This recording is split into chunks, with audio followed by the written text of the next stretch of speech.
প্রিয় জিয়া প্রেমিক, প্রিয় সালাউদ্দিন প্রেমিক ভাইরা, একটা অপ্রিয় কথা এখানে বলতে হচ্ছে, সেটা বলার জন্য আমরা প্রস্তুত ছিলাম না।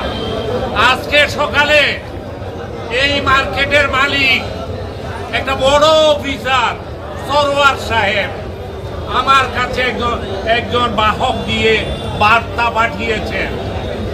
আমরা এখানে দাঁড়িয়ে যে সমাবেশ করতেছি, মিছিলের আয়োজন করতেছি, ওঠাতে নাকি ওনার ব্যবসায়িক ক্ষতি হচ্ছে, এটা কামনা করি। তবে আমরা বিএনপি প্রেমিক কোন নেতা এই মার্কেটে ব্যবসা করতে আসবো না, খেতে আসবো না, দেখতে আসবো না। আমরা এখানে শৌচাগারও ব্যবহার করবো না। আজকে থেকে আমরা যেমন আওয়ামী লীগকে বয়কট করেছিলাম, একইভাবে এই মার্কেটকেও আমরা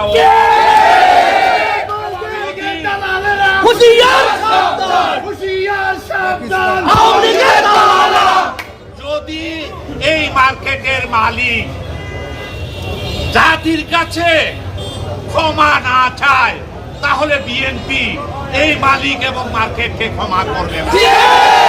পরবর্তী সিদ্ধান্ত আমি মোবারক আলী আপনাদেরকে জানিয়ে দেব। চলুন এবার আমরা পেকুয়ার উদ্দেশ্যে রওনা হব। আসসালামু আলাইকুম।